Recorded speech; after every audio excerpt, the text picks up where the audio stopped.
don't think there's any need to go down that route, because ultimately the PM's been very, very clear that it's a pledge he made on the third runway that he intends to keep. There's a cross-party consensus, so actually there is now more consensus since we took a position and had our manifesto against the third runway. Labour have now even supported not having a third runway. So I think the key challenge for the country is to say, well, we know what we don't like, we now need to kick off a process to find out what good would be, and also that's a process that needs to look into the long term. The whole problem we've had with aviation capacity is people have taken a piecemeal approach. We've just done one bit, then another bit, then another bit, and that's got us into the situation we're in now. We need to break out of that, start planning for the long term, and that will get us a much better solution.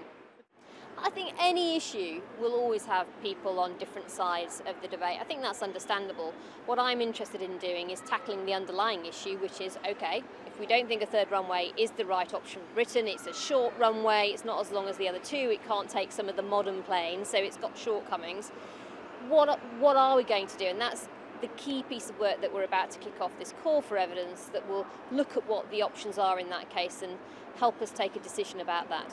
We're getting on with looking at what some of those key capacity questions are. When I came into this role, there was no decision taken at that point to kick off this process we're about to kick off. So it's my decision as Transport Secretary that we can't not answer the capacity question for our hub airport. I believe we should do. That's why I'm launching the call for evidence shortly. But we need to look long term. We can't be going around this loop every 10, 20 years. If we have a third runway at Heathrow, it's likely to be full within years of opening it, if not instantly, and we'd be right back here having the same interviews about the same capacity issue.